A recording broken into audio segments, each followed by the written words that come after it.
देखो question discussion के series में है ना, इस सेक्शन में हम लोग पीवाई क्यू के बारे में डिस्कस करेंगे। इस पीवाई क्यू में जो क्वेश्चन का सिलेक्शन किया गया है वो मेनली 2019 से लेके पहले हाफ में आपको 2022 तक मिलेगा। उसके बाद फिर 2023 का क्वेश्चन एंड ऑनवर्ड वो आपको लास्ट में ऐड होता हुआ दिखेगा। जैसे जैसे रिकॉर्डिंग होते जा रहा है वैसे वैसे इसमें ऐड किया जाएगा। तो पहले 2019 से लेके 2022 तक है, उसके बाद फिर 2023 का आएगा, और जैसे जैसे फिर आगे सेशन बढ़ते जाएगा साल दर साल, उसमें पीवाईक्यू का सीरीज ऐड होते रहेगा। ठीक है, तो चलो इसमें स्टार्ट करते हैं हम लोग। तो फिजिक्स के पीवाईक्यू में सबसे पहला चैप्टर जो आपके सामने अभी है वो 12th के सेक्शन से है, that is electric charges and electric field. इस पे आप ऐसा मान लीजिए कि ये कंपटीशन का बहुत ही है ना एक फेवरेट टॉपिक है। एक्चुअली जब आप जेई मेंस एडवांस इन सब में उतरते हैं तो आप ऐसा मान के चलिएगा कि लगभग 60% या एटलीस्ट 55% आपके 12 सेक्शन से होता है, और बाकी जो रेस्ट बच गया वो आपके 11 सेक्शन से होता है। तो 60 और 55% क्वेश्चन का एक अच्छा सा वेटेज कंटेन करता है, और उसमें भी इलेक्ट्रोस्टैटिक जैसा चैप्टर शुरुआत में सबसे इंपॉर्टेंट चैप्टर में काउंट होगा। एक लंबा चौड़ा चैप्टर है, बहुत सारा टॉपिक्स होते हैं, इसको दो हाफ में हम लोग करके पढ़ते हैं। एक है electric charges and electric field, और दूसरा आता है इलेक्ट्रिक पोटेंशियल एंड कैपेसिटेंस। तो आपका फर्स्ट हाफ में इलेक्ट्रिक चार्जेस और इलेक्ट्रिक फील्ड के ऊपर क्वेश्चन रहेगा, फिर अगला जो बनेगा उसमें आपको इलेक्ट्रिक पोटेंशियल और कैपेसिटेंस का क्वेश्चन अलग से मिलेगा। तो देखिए क्वेश्चन स्टार्ट करते हैं विद दिस वन।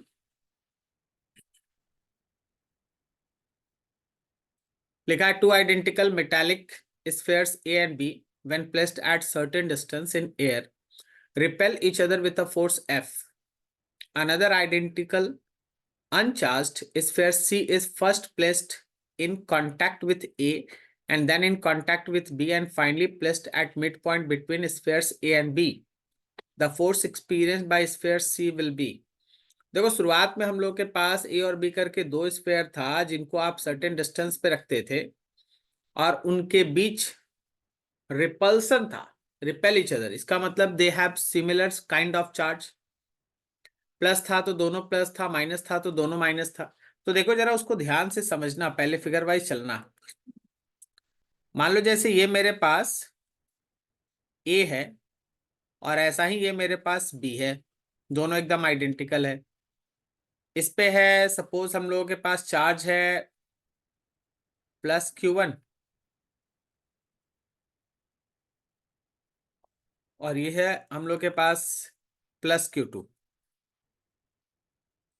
अभी जब आप उनको डी डिस्टेंस पे रखते हैं, जो दोनों स्फीयर्स के बीच का डिस्टेंस है डी, तो जो उनके बीच अभी का एग्जिस्टेंस फोर्स है that force will be equals to K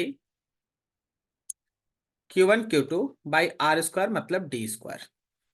अब क्वेश्चन में जो आगे बोला गया उसको रिपीट करो। देखो एक अनदर आइडेंटिकल अनचार्ज स्फीयर सी को पहले ए के साथ कांटेक्ट में लाना है और फिर बी के साथ कांटेक्ट में लाना है, और finally placed at midpoint between spheres A and B, the force experienced by C will be. पहले इसको आप ए के साथ कांटेक्ट में लाइए। When C in contact with A, पहले ए के साथ, तो देखो कनेक्शन के पहले ए का चार्ज था Q1 और सी का चार्ज था 0, तो यहाँ पे क्यूनेट कितना है, यहाँ पे क्यूनेट आपका Q1 है। फिर आप जब दोनों को एक दूसरे के साथ टच में ले आए, मतलब कि आपका ए और सी अगर एक दूसरे को कांटेक्ट में आ गया, तो जो भी नेट चार्ज होता है वो इक्वली डिवाइड हो जाता है, बिकॉज दे आर आइडेंटिकल। तो दोनों पे आएगा Q1/2 और Q1/2, दोनों पे आएगा। अब आपको इसी सी को लेना है और बी के साथ कांटेक्ट में रखना है। तो हमारे बी का चार्ज हुआ प्लस Q2 और सी का चार्ज है Q1/2, मतलब अभी का नेट चार्ज कितना है Q2 प्लस Q1/2। फिर जब आप इन दोनों को कांटेक्ट में ले आएंगे, जब आप दोनों को कांटेक्ट में ले आएंगे तो अब जो दोनों पे चार्ज बनेगा, अब जो दोनों पे चार्ज बनेगा वो होगा 2Q2 प्लस Q1/4, दोनों पे इतना इतना चार्ज आ जाएगा। क्वेश्चन के हिसाब से अब चलो, अकॉर्डिंग टू क्वेश्चन जो नया सिचुएशन तैयार है उसमें ये हो रहा है कि ए और बी जैसे पहले रखा हुआ था वैसे रखा हुआ है। ए और बी जैसे पहले रखा हुआ था वैसे रखा हुआ है, एग्जैक्टली इन द मिडिल सी रखा हुआ है। ठीक है। अब आपका जो पूरा का पूरा डिस्टेंस है यहां से लेके यहां तक, उसका अब दो हिस्सा हो गया। ये पूरा डिस्टेंस डी है, लेकिन अब आपको ए और सी के बीच अगर सोचना पड़ा तो ए और सी के बीच आपका d/2 है, सी और बी के बीच अगर सोचना पड़ा तो भी d/2। ये आपका d/2 हो गया, ये भी d/2 हो गया। क्वेश्चन पूछ रहा है कि देखो भाई अब क्या हुआ। एक बात तो तय है कि तीनों पॉजिटिव है। हाँ, सबका चार्ज अलग अलग है। अब यहाँ पे ए का चार्ज है, सी पे लगने वाला नेट फोर्स आपको एफ के टर्म में बताना है। सी पे लगने वाले नेट फोर्स को देखो यहाँ लिखा है ना, the force experience by sphere C will be. ठीक है ना। सी पे लगने वाले नेट फोर्स को आपको नए तरीके से बताना है। तो सी पे दो कारण से फोर्स लग रहा है। अगर आप ध्यान से देखो तो ए सी को राइट की तरफ पुश कर रहा है, this is force acting on C due to A. और बी सी को लेफ्ट की तरफ पुश कर रहा है, this is force acting on C due to B. तो अगर आप नेट फोर्स निकालना चाहते हैं तो जो भी आपको बड़ा लग रहा है उसमें से दूसरे को माइनस कर लीजिए। चलिए हम लोग मान के चलते हैं कि सी पे बी का फोर्स में से हम लोग सी पे ए का फोर्स माइनस करेंगे। तो हम लिखेंगे K charge on C, charge on B, और दोनों के बीच का डिस्टेंस d/2 का square, minus K charge on C, charge on A, divided by दोनों के बीच का डिस्टेंस d/2 का स्क्वायर। इसमें आप के charge on C by d²/4 को कॉमन ले लें। ठीक है। तो आपके पास ब्रैकेट के अंदर बच जाएगा charge on B minus charge on A, charge on B minus charge on A. तो देखो हमारे पास आ गया k charge on C divided by d²/4। यहाँ पे बी का चार्ज कितना है, तो बी का चार्ज है 2q2 प्लस q1/4। और ए का चार्ज कितना है, तो ए का चार्ज है अपना, पहले देख लो यहां पर, ए का चार्ज कितना है q1/2। बी का चार्ज था 2q2 प्लस q1/4, q1/2। ए का चार्ज है q1/2। तो ये अपना आ गया के qc/d²/4। देखिए ये आ रहा कितना, 2q2 plus q1 minus 2q1, नीचे है 4। सही है। थोड़ा सा इसको सिंप्लीफाई करना होगा, राइट में चल। तो that net force is 4 k qc/d²। यहां ब्रैकेट के अंदर बच गया है 2q2 minus q1/4। 2q2 minus q1/4, ये 4 से 4 कटा, सो इट इज k/d²। अब क्यूसी का चार्ज लिखो। तो क्यूसी का चार्ज हम लोग लिखेंगे, क्यूसी का चार्ज, रुक जाओ ये ब्रैकेट गलत इंफॉर्मेशन दे रहा है। क्यूसी का चार्ज लिखना है, तो क्यूसी का चार्ज है अपना 2q2 प्लस q1/4। ठीक है। और मेरे पास यहां बचा हुआ है 2q2 माइनस q1। सही है, /4। इसको हम लोग कैसे सॉल्व करें।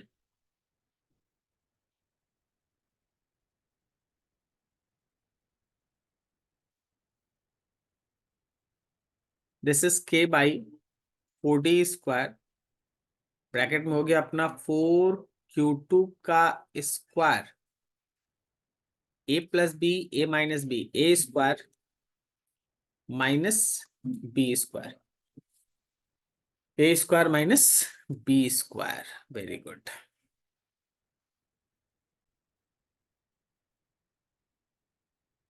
तो देखो जैसे यहाँ दिख रहा है ना, Q1 और Q2, हम लोग को ये Q1 और Q2 के बारे में क्वेश्चन से कुछ इन्फॉर्मेशन निकालना है। देखो ध्यान से लिखा है, two identical metal spheres A and B when placed in a certain distance in air repel each other with a force F, another identical. देखिए जब ये वर्ड यहाँ पे आइडेंटिकल मेंशन है ना, तो इसका मतलब हो गया कि दोनों स्फीयर पे चार्ज आपको इक्वल लेना है, क्योंकि चार्जेस के बारे में तो कोई इन्फॉर्मेशन अलग से मेंशन नहीं है।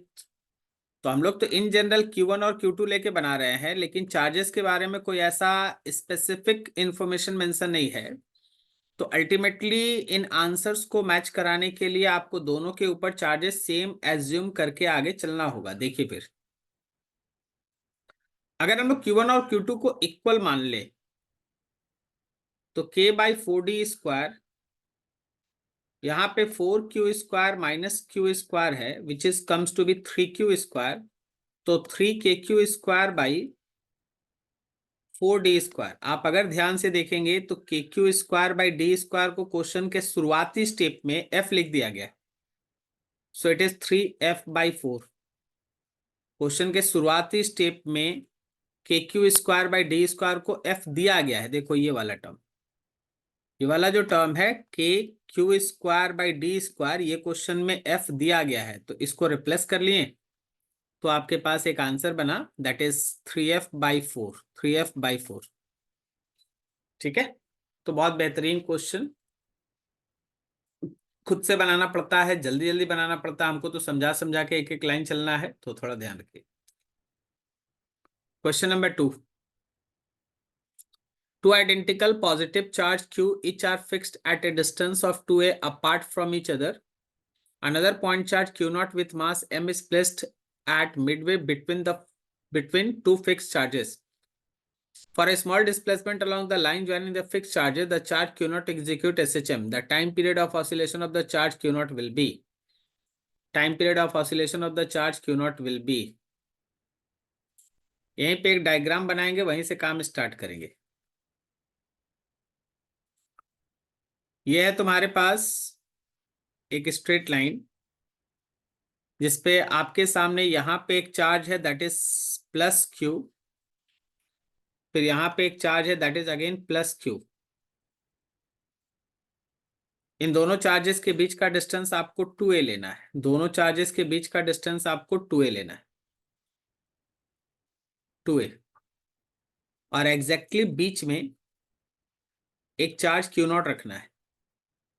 अब बीच से इस चार्ज को एक डायरेक्शन में आप एक स्मॉल डिस्प्लेसमेंट दीजिए। मान लीजिए हम इसको लेफ्ट की तरफ एक स्मॉल डिस्प्लेसमेंट देते हैं x। इसको लेफ्ट की तरफ स्मॉल डिस्प्लेसमेंट दे दिया गया x। अब वो चार्ज Q0 यहां है।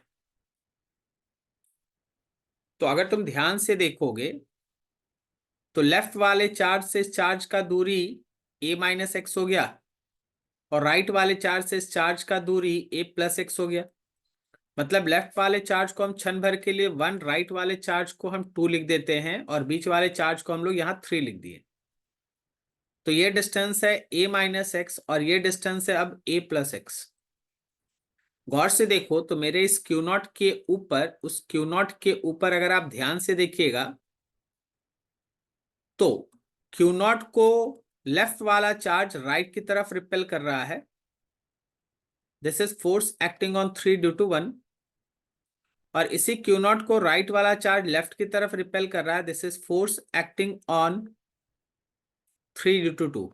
अब आप देखिए कि राइट वाले चार्ज से डिस्टेंस बढ़ा है, ये डिस्टेंस बढ़ा है ना, a+x बड़ा है, और लेफ्ट वाले चार्ज से डिस्टेंस घटा है, तो लेफ्ट वाला फोर्स का मैग्नीट्यूड बड़ा आएगा। वैसे अगर तुम लिखना चाहो तो force acting on 3 due to 1 का जो मैग्नीट्यूड है वो है Q0, और डिस्टेंस के जगह पे a-x²।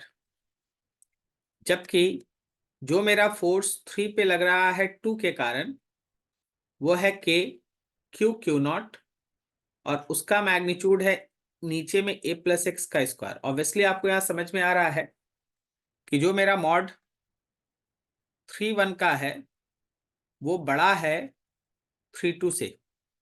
इस कारण से उस चार्ज पे राइट की तरफ एक नेट फोर्स काम करेगा, इस चार्ज पे राइट की तरफ एक नेट फोर्स काम करेगा। सो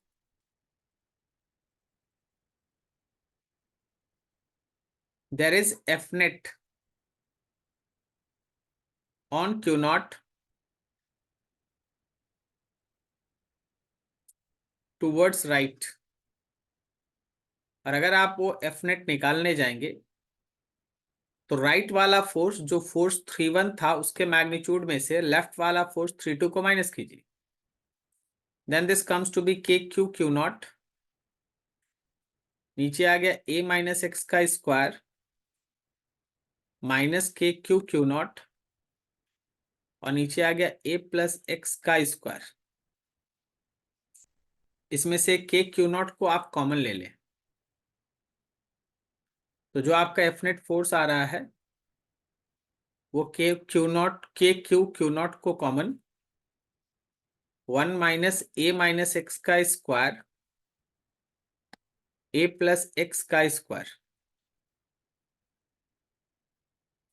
के क्यू क्यू नॉट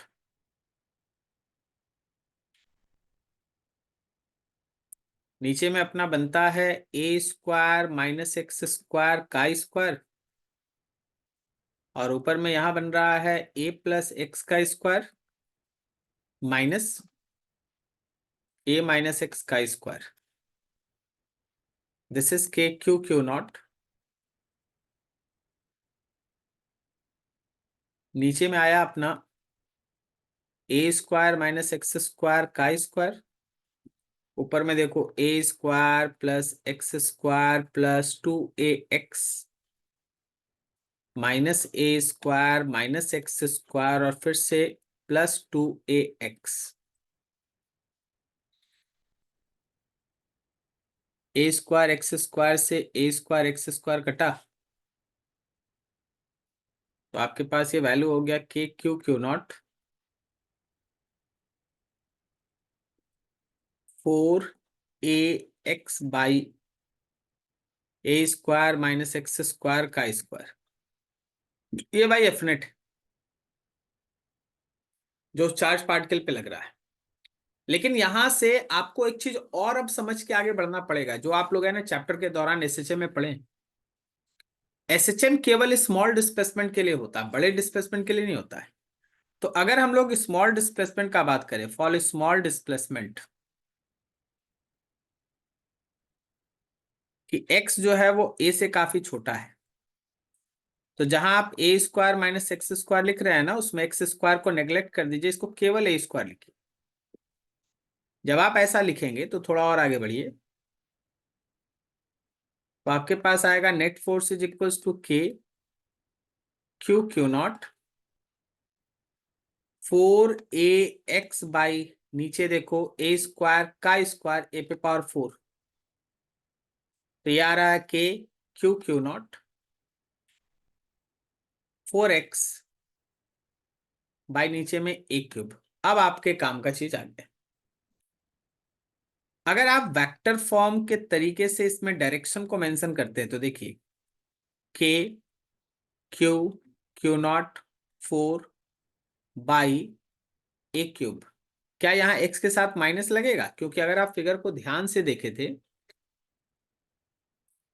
फिगर को ध्यान से देखिएगा, तो डिस्प्लेसमेंट आपका लेफ्ट में था, तो नेट फोर्स तो राइट में लग रहा था ना, क्योंकि ये वाला फोर्स बड़ा था, तो नेट फोर्स लग रहा था राइट में। तो डिस्प्लेसमेंट और नेट फोर्स के बीच का डायरेक्शन उल्टा है, और डायरेक्शन उल्टा होने के कारण वो माइनस साइन लगेगा।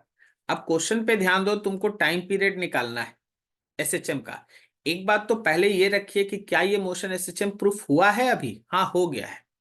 क्योंकि अगर आप यहां से थोड़ा आगे देखेंगे तो आपको दिखेगा कि net force is proportional with minus x, so motion is SHM. SHM तो प्रूफ हो गया, अब आगे हमको एक्सेलरेशन चाहिए, सॉरी एक्सेलरेशन, उसके बाद टाइम पीरियड। तो क्या हम नेट फोर्स की जगह पे मास इनटू एक्सेलरेशन लिख सकते हैं?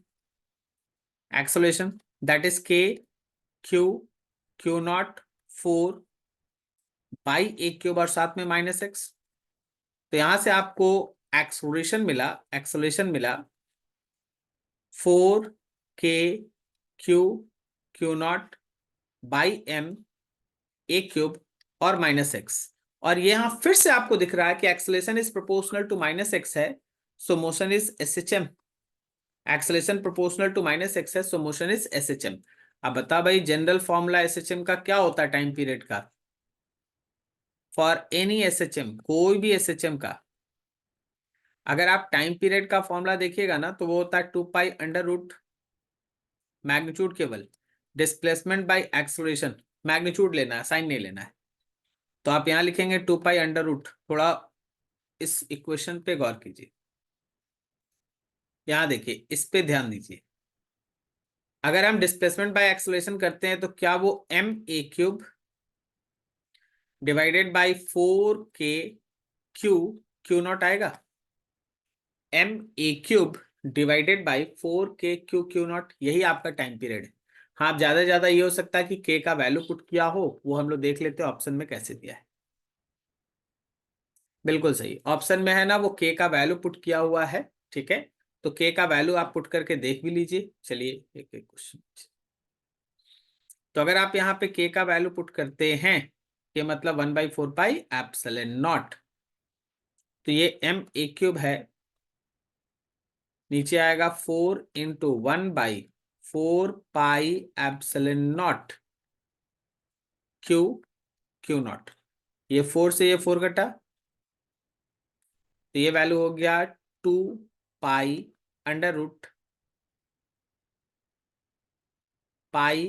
Epsilon naught M A cube divided by Q Q naught. चलो मैच करते हैं, थोड़ा इसको और छोटा कर दे ताकि दिखे सब एक।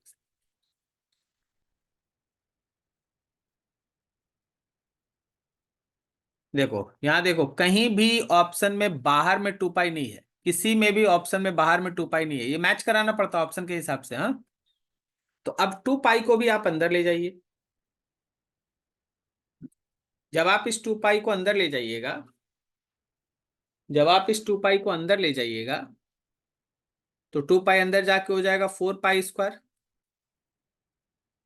तो ये हो गया 4 पाई का क्यूब एप्सिलॉन नॉट एम ए क्यूब, और नीचे हो गया Q Q naught, 4 pi cube epsilon naught, 4 pi cube epsilon naught M ए क्यूब। देखो ए ऑप्शन एकदम परफेक्टली मैच कर रहा है, ए ऑप्शन, ए ऑप्शन एकदम सही तरीके से इस पे मैच कर रहा है। तो बनाने के बाद भी आपको थोड़ा ऑप्शन के हिसाब से काम करना पड़ता है। ठीक है, पहले तो इस क्वेश्चन को अच्छे से देखना। ये 11 का एसएचएम इसमें कवर हो गया, 12 का इलेक्ट्रोस्टैटिक इसमें कवर हो गया, फ्री बॉडी डायग्राम बनाने आता है या नहीं, फोर्सेस को वेक्टर समझना है, वेक्टर सम निकालना है। तो इसी तरह का क्वेश्चन आपके लिए होता है। ठीक है, ध्यान से थोड़ा प्रैक्टिस कर लीजिएगा तो ये और जल्दी जल्दी बनता है। हमको तो अब देखिए टेक्निकली इस पे चलना होता है, धीरे धीरे लिख पाते हैं, लेकिन इतना समय आपके पास रहता नहीं है, आपको एकदम क्वेश्चन पढ़ के फटाफट फटाफट करना पड़ता है। ठीक है, चलो आगे।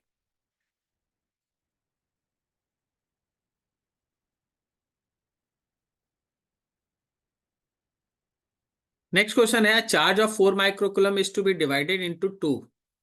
The distance between the two divided charges is constant. The magnitude of the divided charge so that the force between them is maximum will be। मान लो जैसे ये मेरे पास एक क्यू चार्ज है, और इसको हम दो टुकड़ों में बांट दिए। एक हो गया हम लोगों का स्मॉल क्यू चार्ज, तो बचा हुआ सेक्शन हो गया capital Q minus Q charge. इनके बीच का डिस्टेंस डी है, अगर तो उनके बीच लगने वाले फोर्स का इक्वेशन हो जाएगा के Q Q minus Q by D का स्क्वायर। सही है, एकदम सही। क्वेश्चन पूछा है कि आखिर इस पूरे चार्ज क्यू को आप कैसे डिवाइड करेंगे, किस तरह से डिवाइड करेंगे कि उनके बीच लगने वाला फोर्स हो जाए मैक्सिमम। तो ध्यान रखो भाई, उसके लिए थोड़ा सा तुमको मैथमेटिक्स पे अच्छे से देखना होगा। ये आ गया के Q Q minus Q square divided by d square. ये जो आपका एफ है ना, F is function of small Q, और अकॉर्डिंग टू क्वेश्चन आपको f का वैल्यू मैक्सिमम चाहिए। अकॉर्डिंग टू क्वेश्चन आपको f का वैल्यू मैक्सिमम चाहिए। अगर f का वैल्यू मैक्सिमम चाहिए तो जो f का डिफरेंशिएशन होगा वेरिएबल स्मॉल q के रिस्पेक्ट में वो जीरो होगा। df by d q zero, चलो थोड़ा कर लो। df by d q zero होगा, तो ये वैल्यू आ गया d by d q of f के जगह पर k by d square small q capital Q minus small q का square should be equals to zero. ये आएगा। के डी स्क्वायर को राइट में भेज दो, जीरो में खत्म। ये हो गया Q Q minus Q square is equals to zero. तो यहाँ आ गया capital Q minus two Q is equals to zero. So small Q will be equals to capital Q by two. मतलब आपको उस बड़े चार्ज को, कैपिटल क्यू को, आधा आधा बांटना होगा। जब आप उस बड़े चार्ज को इक्वल हिस्सों में बांटोगे ना, क्यू बाई टू, तो उनके बीच लगने वाला फोर्स किसी सर्टेन डिस्टेंस पे मैक्सिमम होगा। तो टोटल चार्ज था आपके पास 4 माइक्रोकुलम, उसको हाफ हाफ बांट दीजिए, 2 microcoulomb and 2 microcoulomb, and this is your answer. तो टोटल जो हम लोग के पास 4 माइक्रोकुलम था उसको हम लोग 2 माइक्रोकुलम करके दो हिस्सों में बांट देंगे, आपके पास आंसर आएगा। ठीक है, चलो बढ़िया।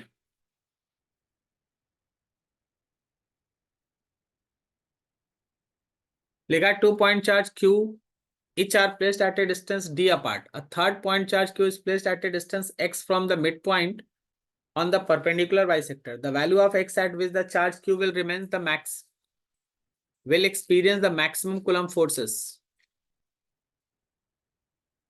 खेल है फ्री बॉडी डायग्राम इन सबका, जरा ध्यान से।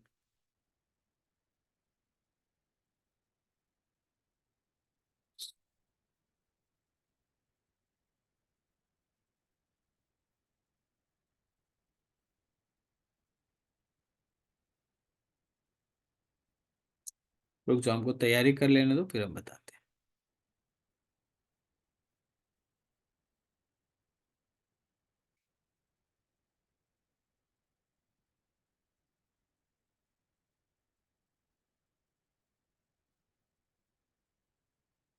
देखो,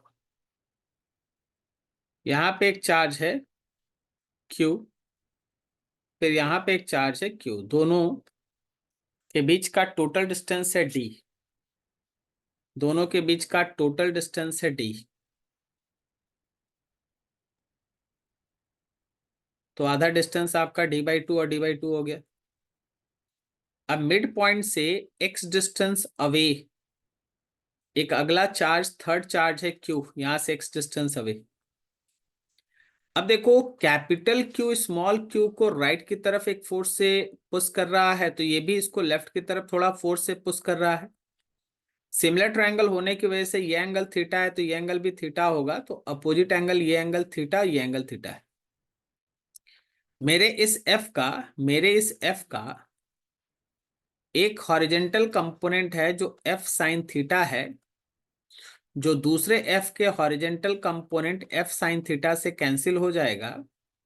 लेकिन इन दोनों ही फोर्स का जो ऊपर वाला कंपोनेंट है वो f कॉस थीटा आ रहा है, तो दो से मल्टीप्लाई कर लीजिए। अब आप खुद सोच के बताइए, बैचेस के अंदर जो आपका डिस्कशन हुआ था उसको याद करके बताइए कि स्मॉल क्यू पे लगने वाला नेट फोर्स कितना है। तो सर ये f साइन थीटा और ये f साइन थीटा एक दूसरे को कैंसिल कर लेगा, तो जो 2f कॉस थीटा है वही नेट फोर्स है, 2f कॉस थीटा ही नेट फोर्स है। तो एफ नेट जो हमारे चार्ज पे लग रहा है वो है 2f कॉस थीटा। डाटा को मेंशन करें, 2 पहले फोर्स का वैल्यू k q q और दोनों चार्जेस के बीच का डिस्टेंस वो कितना है, तो d/2 का square d²/4 plus x square का स्क्वायर है ना। स्क्वायर होगा नहीं होगा, क्योंकि ऑलरेडी ये रूट में आएगा, ये आएगा रूट में, d²/4 प्लस x स्क्वायर का रूट आएगा, रूट का स्क्वायर ऑलरेडी खत्म, तो ये स्क्वायर नहीं होगा। अब आइए कॉस थीटा लिखने पर। कॉस थीटा लिखने का तरीका है भाई, बेस लिखना जिसमें x है और हाइपोटेनस लिखना x और हाइपोटेनस में आएगा रूट अंडर d²/4 और प्लस x का स्क्वायर, d²/4 और प्लस x²। वैसे बैचेस के अंदर है ना, ये पूरा क्वेश्चन है ना आपको चैप्टर्स के अंदर बता दिया गया है, बस हम एक बार है ना आपको एक बार रिवीजन की तरह इसको लेके चल रहे हैं। k³ नीचे आ गया है d²/4 प्लस x² पावर 3/2। तो देखने वाली बात यह है कि जो आपका फोर्स है, जो आपका यहां फोर्स आ रहा है, वो फंक्शन है पोजीशन का, पोजीशन का फंक्शन है, पोजीशन का फंक्शन है। तो कैसे वैरी कर रहा है, थोड़ा थोड़ा समझाते हैं। बैचेस के अंदर का चीज एक तरह से रिपीट हो रहा है, ध्यान रखना। तुम अगर गौर करोगे कि x = 0, तो जब आपका ये x का वैल्यू 0 होगा ना, तो आपका नेट फोर्स 0 आ जाएगा। और अगर आपका x टेंड्स टू इंफिनिटी रहा तो भी आपका ये नेट फोर्स 0 आ जाएगा। डन, क्योंकि डिनोमिनेटर में भी x है। तो बोलने के लिए समझो अगर,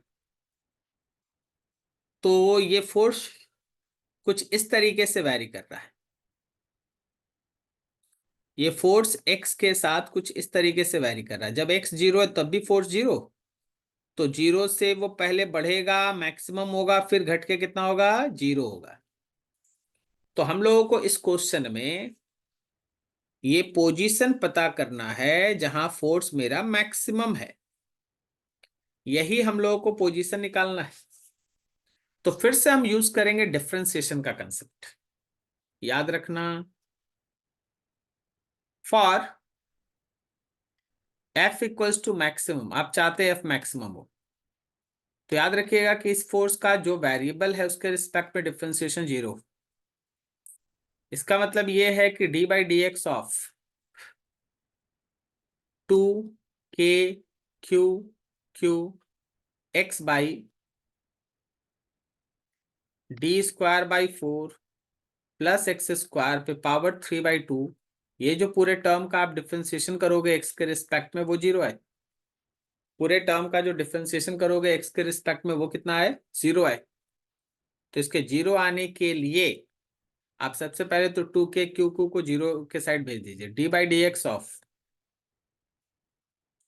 x, और जो डिनोमिनेटर वाला d²/4 प्लस x² पे पावर 3/2 था, उसको -3/2 लिख दीजिए। अब आप इसको मान लीजिएगा, देखिए हम डिफरेंशिएशन आपको समझा रहे हैं, इसको मान लीजिएगा u और इसको मान लीजिएगा v, या दो फंक्शन का मल्टीप्लीकेशन। तो हम आपको कुछ याद दिला दें, हम शॉर्टकट में अब लिख के खत्म करेंगे। u कांस्टेंट होता है, हम लोग v का डिफरेंशिएशन करते हैं, तो आप u को कांस्टेंट करके इस बड़े वाले टर्म का डिफरेंशिएशन कीजिएगा 3/2, -3/2, प्लस v कांस्टेंट होता है d²/4 प्लस x² पावर -3/2, ये कांस्टेंट होता है, और दूसरे का डिफरेंशिएशन करते हैं, and that should be equals to 0। अगर आप इसको सॉल्व कर लेंगे, कर ही लीजिएगा, डिफरेंशिएशन है, तो आपके x का वैल्यू प्लस माइनस d/2√2 आएगा, प्लस माइनस d/2√2 आएगा। तो ये वो पोजीशन है जहां फोर्स का वैल्यू कैसा होगा, मैक्सिमम,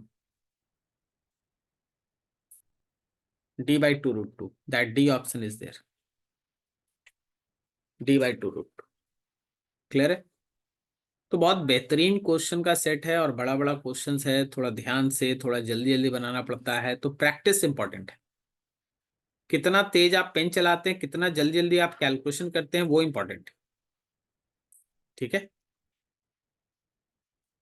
क्वेश्चन नंबर 5 लिखा है, 3 identical charge balls each of charge 2 coulomb are suspended from the common point P by silk thread of 2 metre each, as shown in figure. They form an equilateral triangle of side 1 meter. सही है। The ratio of the net force on a charge ball to the force between any two charge balls will be.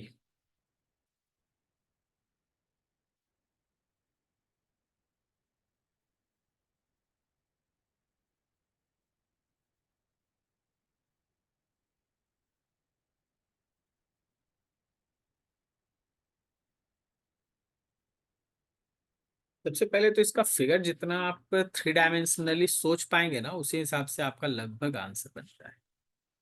हम दिखाते हैं आपको। ये selling okay.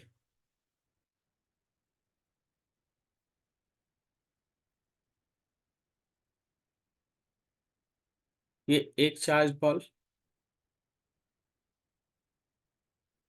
ये एक दूसरा चार्ज बॉल। इनको थोड़ा टेढ़ा बनाएंगे।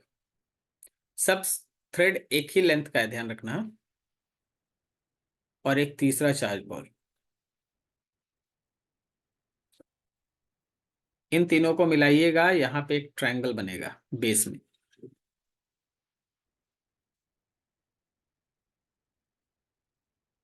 ये फिगर ठीक है।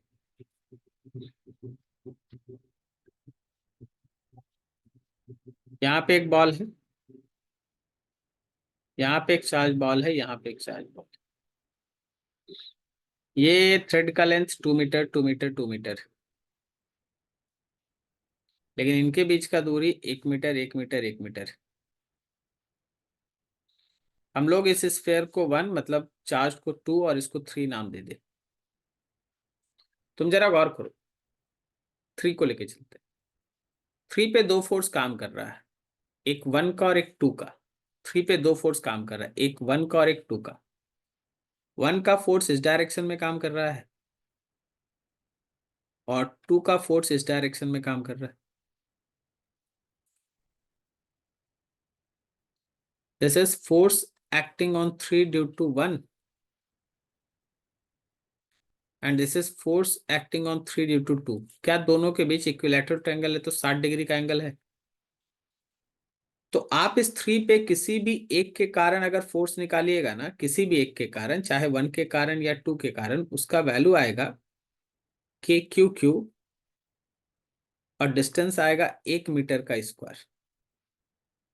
लेकिन अगर आप 3 पे नेट फोर्स निकालिएगा तो आपको इन दोनों फोर्सेस का रिजल्टेंट सोचना होगा। दोनों फोर्स इक्वल मैग्नीट्यूड का है और 60 डिग्री है, तो हम रिजल्टेंट को सीधा आपको बताना चाहते हैं कि दो इक्वल वेक्टर अगर 60 डिग्री एंगल पे होता है तो रिजल्टेंट जो है वो √3 टाइम्स होता है किसी एक फोर्स का, किसी भी एक फोर्स का। तो यहाँ √3 टाइम्स ऑफ KQQ/1 का स्क्वायर हो जाएगा। क्वेश्चन क्या बोला? बोला कि जो बॉडी पे लगने वाला नेट फोर्स है और जो चार्ज पे किसी एक चार्ज के कारण लगने वाला फोर्स है, उसका रिजल्टेंट निकालो, मतलब उसका रेशियो निकालो। तो अकॉर्डिंग टू क्वेश्चन तुमको net force divided by force due to 1 charge निकालना है। तो नेट फोर्स है आपका √3 टाइम्स ऑफ KQ²/1 का स्क्वायर, और एक चार्ज का फोर्स है KQ²/1 का स्क्वायर। ये KQ² कट गया, so your answer is √3:1। So your answer should be √3:1. That D answer is there. पहले तो ये फिगर समझो कि एक कॉमन पॉइंट से 3 थ्रेड बांध के ऐसे लटका दिया गया, तो नीचे में ये ट्रायंगल बन गया, तीनों चार्ज मिलके नीचे में एक ट्रायंगल बन गया। तो किसी एक पे 2 के कारण फोर्स लग रहा है, हम लोग को उसका रिजल्टेंट फाइंड आउट करना और इंडिविजुअल फोर्स से डिवाइड करना है, √3:1। ठीक है, आगे बढ़ते हैं।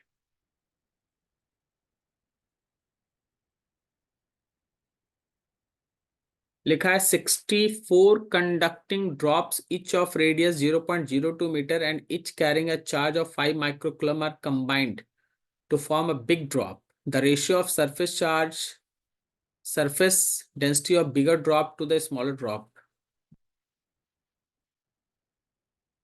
रेडियस पहले समझना होगा। मान लीजिए ये स्मॉल ड्रॉप है, स्मॉल ड्रॉप है, रेडियस स्मॉल आर है, चार्ज। तो स्मॉल ड्रॉप का सरफेस चार्ज डेंसिटी कितना है? Charge cube by surface area 4πr²। लेकिन जब आप इसको बिग ड्रॉप बनाते हैं, when 64 such drops combines to form a big drop,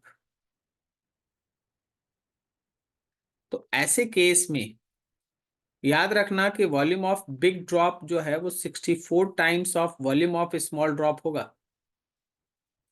तो एक बिग ड्रॉप का वॉल्यूम है 4/3 पाई कैपिटल रेडियस आर का क्यूब, और एक स्मॉल ड्रॉप है 4/3 पाई स्मॉल आर का क्यूब।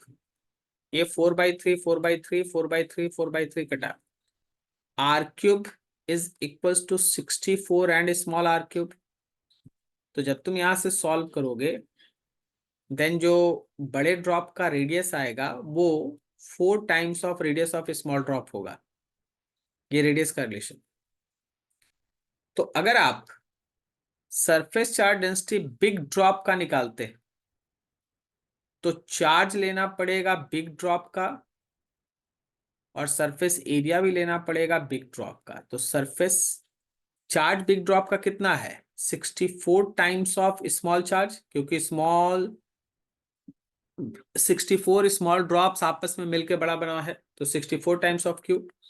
और यहाँ आ गया 4 पाई, जहां कैपिटल आर है वहां 4 आर का square. So overall it is 64 cube आई 4 पाई 16 आर स्क्वायर। दोनों सिग्मा का रेशियो निकालना है,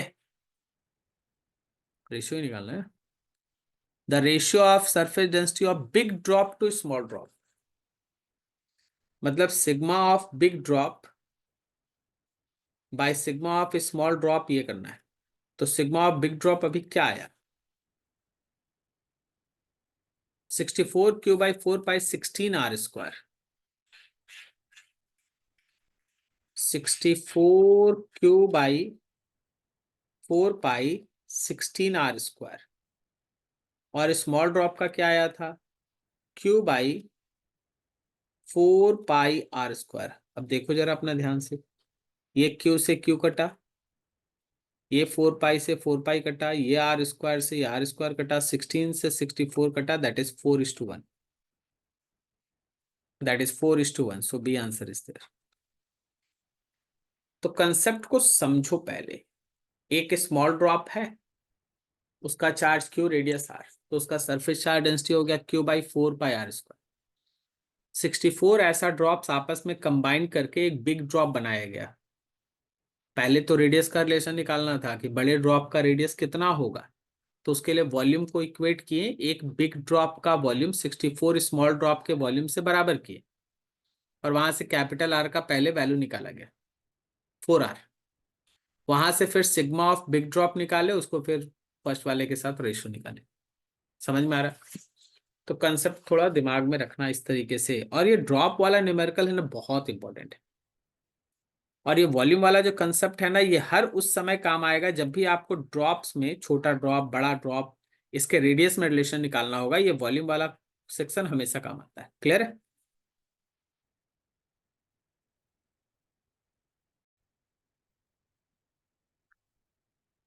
देखो क्वेश्चन डिस्कशन के इस सीरीज में हम लोग पीवाईक्यू स्टार्ट कर रहे हैं, that is for current electricity.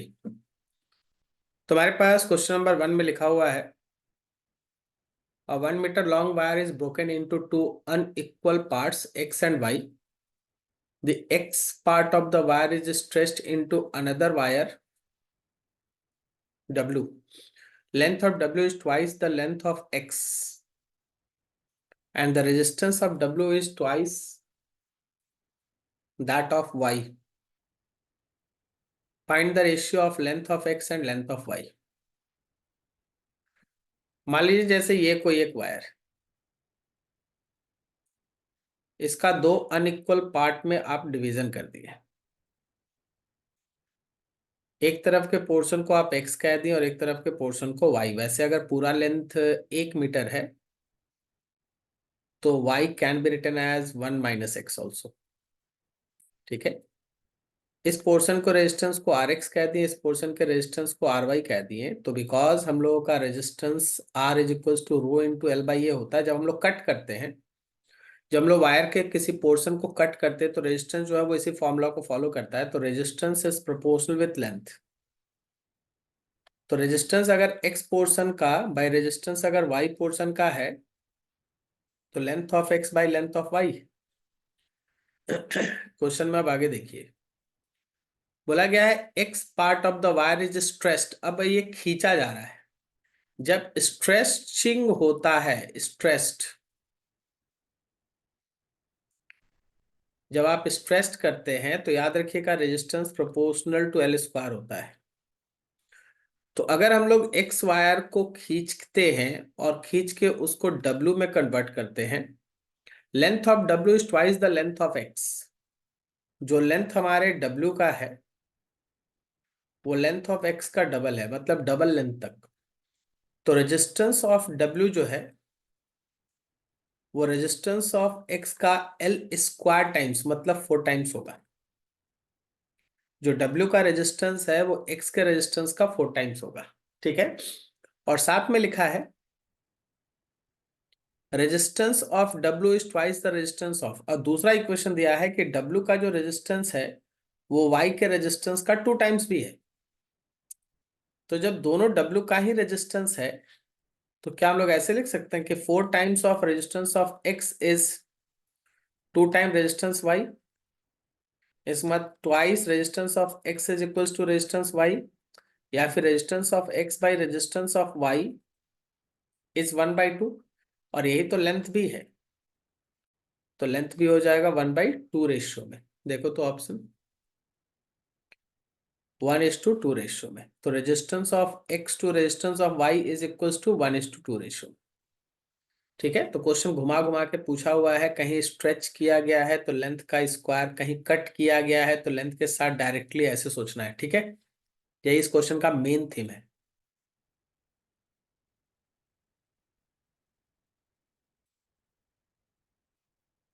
2 number लिखा है wire of resistance R1 is drawn out so that its length is increased by twice of its original length. Drawn out कहने का मतलब कहीं खींच के उसको फिर से है ना खींचा गया है। तो रेजिस्टेंस प्रोपोर्शनल एल स्क्वायर, ध्यान रखिएगा जब जब खींचा जाएगा, कंप्रेस किया जाएगा, जहां उसको कट नहीं किया जाएगा, पीसेस में तोड़ा नहीं जाएगा, खींच के लंबा किया गया, समथिंग लाइक दैट, तो resistance is proportional with L square twice of its original length. तो अगर हम लोग लेंथ का डबल खींच दिए तो इनिशियल रेजिस्टेंस अगर एल का स्क्वायर था तो जो मेरा फाइनल रेजिस्टेंस होगा वो अब 12 का स्क्वायर होगा, मतलब बोलो तो 4L स्क्वायर हो गया। तो जो मेरा the ratio of new resistance मतलब final to original resistance initial, that is 4:1। तो 4:1। ठीक है, आगे बढ़ो। लिखा resistance of the wire is measured at 2 ohm, measured as 2 ohm and 3 ohm at 10 degree and 30 degree C respectively. Temperature coefficient of resistance of material of the wire. हम लोग सीखे हैं कि resistance at any temperature is equals to resistance at 0 degree C 1 plus alpha T, जहां temperature होता है T है, small T है टेम्परेचर इन डिग्री सेंटीग्रेड। तो इसका 2 इक्वेशन बनाओ। पहले 2 ओम रेजिस्टेंस, यहाँ R0 1 प्लस अल्फा और टेम्परेचर के जगह पे 10 डिग्री, ये इक्वेशन 1 है। फिर 3 ओम लिखो, यहाँ तो R0 ही रहेगा, 1 प्लस अल्फा और टेम्परेचर के जगह पे 30, ये आपका सेकेंड इक्वेशन है। जब आप दोनों को डिवाइड करेंगे, जब आप 2 में 3 से डिवाइड करेंगे, दोनों तरफ R0 कैंसिल, 1 प्लस 10 अल्फा और नीचे 1 प्लस 30 अल्फा, सॉल्व करके अल्फा निकाल लो, आंसर आ जाएगा। फाइंड अल्फा, निकाल ले लो, आगे बढ़ो next. An aluminium wire is stretch, सबका ईयर देखते चलिएगा, ठीक है, कि कब कब कौन कौन क्वेश्चन आया है उसको देखते चलिएगा। An aluminium wire is stressed, again stressed, stress to make its length 0.4% larger than percentage change। देखिए परसेंटेज चेंज का जो न्यूमेरिकल रहा है ना, वो इस बात पे डिपेंड करेगा, उसका बनाने का मेथड इस बात पे डिपेंड करेगा कि ये चेंज कितना बड़ा या छोटा है। अगर ये चेंज स्मॉल है तो यूज एरर एनालिसिस, आप एरर से बना ले। और अगर ये चेंज बड़ा रहेगा तो आपको ट्रेडिशनल मेथड से initial final, final minus initial करके ऐसे बनाना पड़ेगा।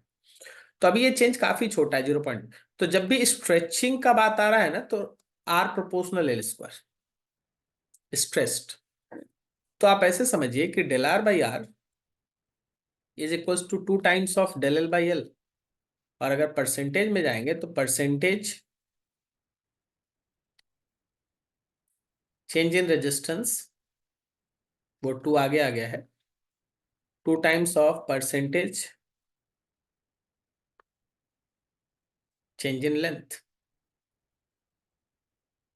2 टाइम्स, और ये वैल्यू है 0.4, so it comes to be 0.8%। तो आप सीधा एरर से बना लीजिए, तुरंत आंसर आएगा। ठीक है, याद रखना स्ट्रेचिंग और पीसेस में कट करने में अंतर है, न्यूमेरिकल में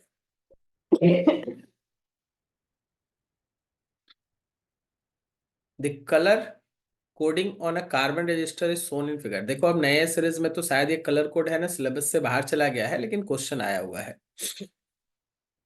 रेजिस्टेंस वैल्यू बताना है, तो देखो सबसे पहले वॉयलेट लिखा हुआ है,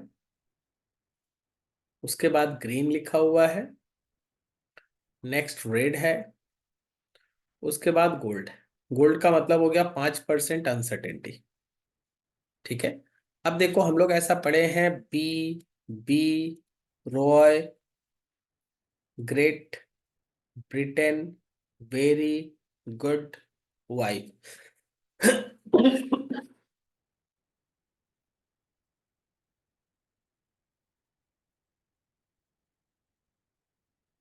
वायलेट, वायलेट के लिए हम लोग का 7 हो गया, 7। पहला वाला ये ग्रीन है, ग्रीन, ग्रीन के लिए ये 5 हो गया, और रेड के लिए 2 हो गया। मतलब आपके पास हो गया 75 × 10⁻² प्लस माइनस 5%, यही तो है। तो ये आपका 7500 हो गया, और प्लस माइनस उसका 5%, तो 7500 का 5%, 5/100। ये 0 0 कटा, तो ये आ गया आपका 7500, और प्लस माइनस ये 5×5 = 25, 375, 375। तो 75 375 ओम, ये डी ऑप्शन। ये कलर कोड है, वैसे अब सिलेबस से बाहर चला गया है, लेकिन देखना। 6 लिखा in the given figure a battery of EMF E is connected across a conductor PQ of length L and different area of cross section having radii R1 and R2। Left hand side में R1 बड़ा है, R2। Choose the correct option as one moves from P to Q। जब आप P से Q जाएंगे, drift velocity है, electric field है, electron का करंट है। करंट तो हमेशा सेम रहेगा, ये तो सेम रहेगा। ठीक है, तो करंट हमेशा सेम रहेगा। अब थोड़ा सा इस फिगर को अगर हम बड़ा यही बना देते हैं कुछ,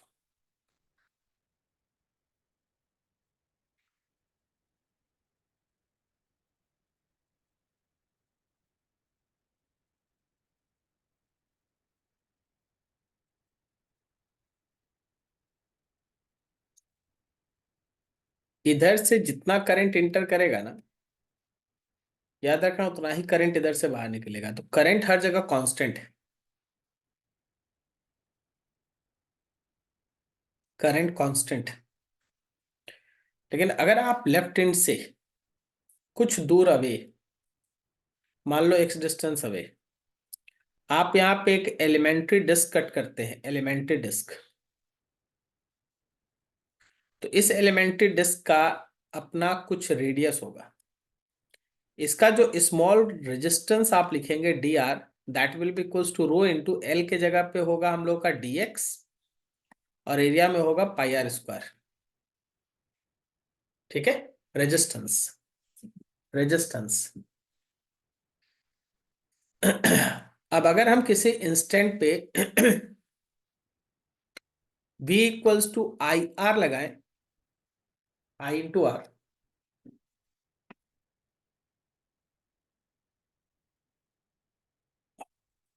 एक मिनट, आई कांस्टेंट है, आर कांस्टेंट नहीं है।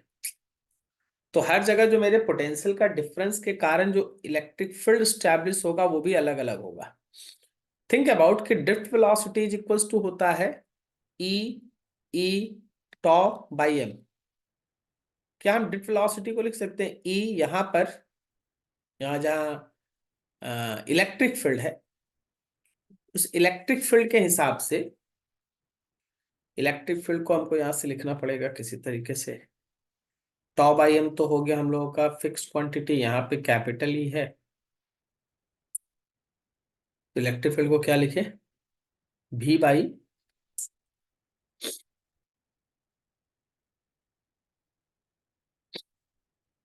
देखो ना यहां से,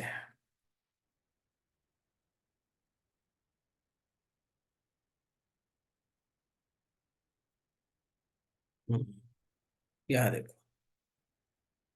क्या हम यहां से ऐसे लिख सकते हैं कि that E will be equals to potential difference by,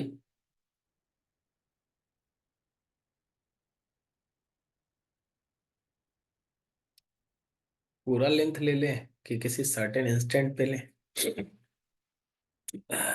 potential difference by distance small, then E will be equals to D by D X बोलो, ऑफ भी के जगह पे आएगा, भी के जगह पे आएगा आई इंटू आर। आई तो कांस्टेंट है अपना, आई तो कांस्टेंट है अपना, डी बाई ये आएगा। अब तुम देखो आई, ये जो हमारा डी आर है वो डी आर तो आप यहां निकाले हो, rho pi are square into d x. देखे सिस्टम सेट नहीं हो रहा था, सेट हो गया तो सब कुछ आने लगा। डी आर का वैल्यू है rho into d x by pi are square, और फिर से एक dx से डिवाइड करोगे, dx dx कट गया, तो तुम्हारे e का वैल्यू हुआ i into rho by pi are square, मतलब वो रेडियस के स्क्वायर के साथ इनवर्सली, रेडियस के स्क्वायर के साथ इलेक्ट्रिक फील्ड जो स्टैब्लिश होगा वो inversely is proportional with 1/r²। अब इस फिगर में देखो, जब तुम लेफ्ट से राइट की तरफ जा रहे हो तो सबसे पहले भाई करंट कांस्टेंट,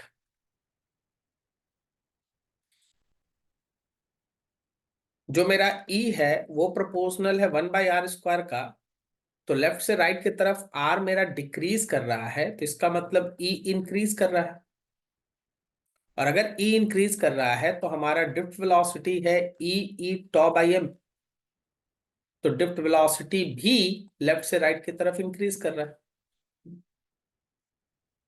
तो करंट कांस्टेंट है, इलेक्ट्रिक फील्ड इंक्रीज कर रहा है, ड्रिफ्ट वेलोसिटी भी इंक्रीज कर रहा है, तो केवल ए ऑप्शन मैच कर रहा है, drift velocity of electron increase. बहुत बेहतरीन क्वेश्चन है, जरा ध्यान देना। सबसे पहले एक स्मॉल एलिमेंट्री पोर्शन के लिए रेजिस्टेंस लिखे, फिर V equals to I R लिखे, ड्रिफ्ट वेलोसिटी का वैल्यू लिखे, हमको कहीं से E चाहिए था, अब E लिखने के लिए चिंता हो रहा था तो dV बाई डी एक्स लिखे।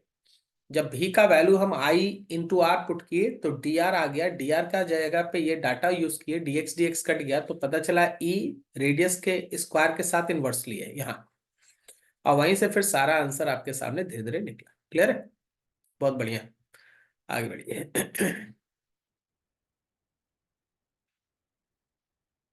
7 में लिखा है current of 10 ampere exist in a wire of cross sectional area 5 millimetre square, cross sectional area है 5 मिलीमीटर स्क्वायर, और ड्रिफ्ट करंट का भी वैल्यू दिया हुआ है 10 एम्पियर, और आपका ड्रिफ्ट वेलोसिटी भी दिया है 2 इंटू 10⁻³ मीटर पर second.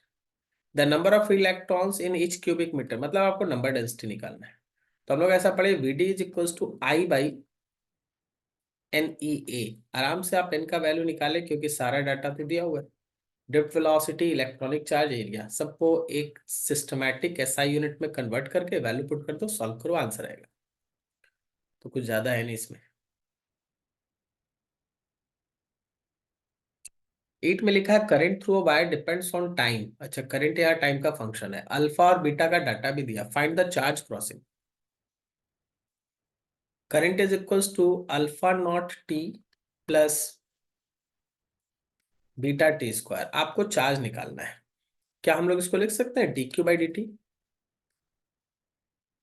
Alpha not T plus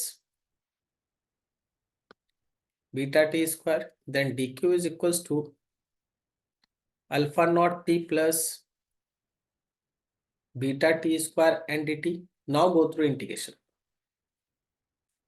यहाँ पे आया 0 से लेके 15 सेकंड तक, लेफ्ट हैंड साइड में क्यू आ जाएगा, ये कैलकुलेशन आप कर लेंगे, इंटीग्रेशन है, आपको आंसर मिलेगा। इजी इजी क्वेश्चन है अभी। 9, a wire of 1 ohm has a length of 1 metre. कोई एक वायर है जिसका रेजिस्टेंस है 1 ओम और उसका लेंथ है 1 metre. It is stretch till its length increases to 25%। अब देखो ये 25% का जो इंक्रीज है वो बड़ा लेंथ है, बड़ा है, लार्ज चेंज है, तो आप एरर नहीं लगा सकते। Percentage percentage change. देखो एल अगर 1 मीटर है तो एल फाइनल मेरा कितना होगा, 1 + 1 का 25%। ये हो गया हम लोग का 1.25, या यू को 5/4 हो गया। जब आप किसी चीज को खींचते हैं, स्ट्रेचिंग है, तो स्ट्रेचिंग के केस में हम बार बार बोल रहे हैं कि रेजिस्टेंस जो वो लेंथ के स्क्वायर के साथ प्रोपोर्शनल होता है। तो resistance initial by resistance final is length initial का स्क्वायर और लेंथ फाइनल का स्क्वायर। क्या ये हम लोग का 16/25 आ रहा है? इसका मतलब ये है कि जो रेजिस्टेंस फाइनल है वह 25/16 टाइम्स रेजिस्टेंस इनिशियल होगा। अब आप यहां से परसेंटेज एरर कैलकुलेट करें। Percentage percentage change in resistance, percentage error नहीं,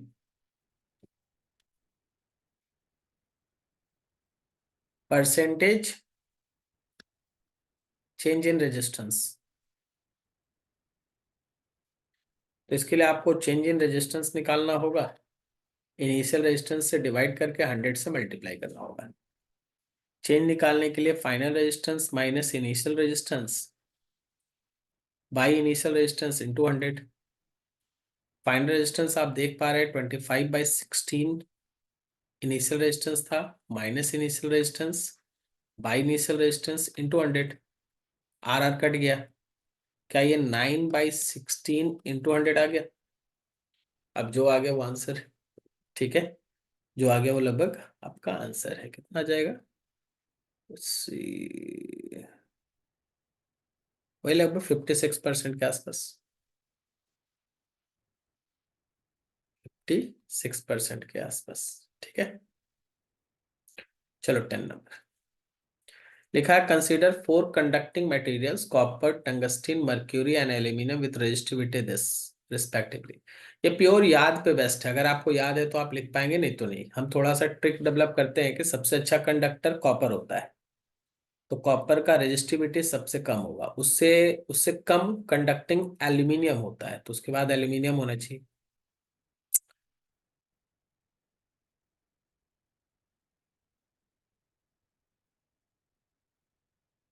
ऐसा ऑप्शन केवल बी में है, ठीक है। याद करने से ये क्वेश्चन बन रहा है, याद रखिएगा कॉपर सबसे अच्छा कंडक्टर होता है जितना हम लोग जनरल मेटल्स यूज करते हैं। Copper is good conductor, copper एक अच्छा कंडक्टर है, ठीक है। वहां से अपना आंसर, तो उसका रेजिस्टिविटी सबसे कम है। 11 में लिखा है, a current of 5 ampere passes through a copper conductor. Current दिया हुआ है 5 ampere, passes through copper conductor जिसका रेजिस्टिविटी मेंशन है 1.7 into 10⁻⁻8 ohm metre. Radius of cross section दिया हुआ है 5 millimetre. Find the mobility, mobility का मतलब होता है drift velocity per unit applied electric field. अगर उसका ड्रिफ्ट वेलोसिटी मेंशन है तो ड्रिफ्ट वेलोसिटी भी दिया हुआ है 1.1 इंटू 10⁻⁻3। खाली ई के बारे में सोचो। आप याद कीजिए, आपको जब एक मिनट सोचो,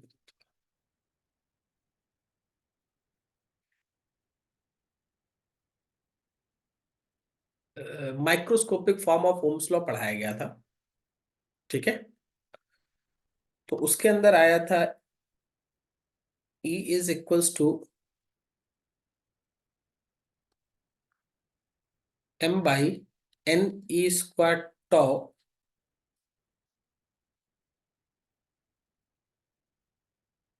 I बाई ए। ये m by n e square tau क्या था? ये था रो, और साथ में I बाई ए था। मतलब जो आपके E का वैल्यू है वो रो इंटू आई बाई ए के बराबर होगा। ये पूरे डेरिवेशन के अंदर है आपका, ठीक है। m by n e square tau I by A, या सीधा आप ये रिलेशन याद करके देख सकते हैं। इसको आपके कॉपी के अंदर E equals to rho into j करके आपको पढ़ाया गया। आपको डायरेक्ट नहीं याद आ रहा था, नहीं तो हम डायरेक्ट ये भी लिख सकते थे, ठीक है। वहां से आप सॉल्व कर लीजिए। क्लियर है? चलो बढ़िया।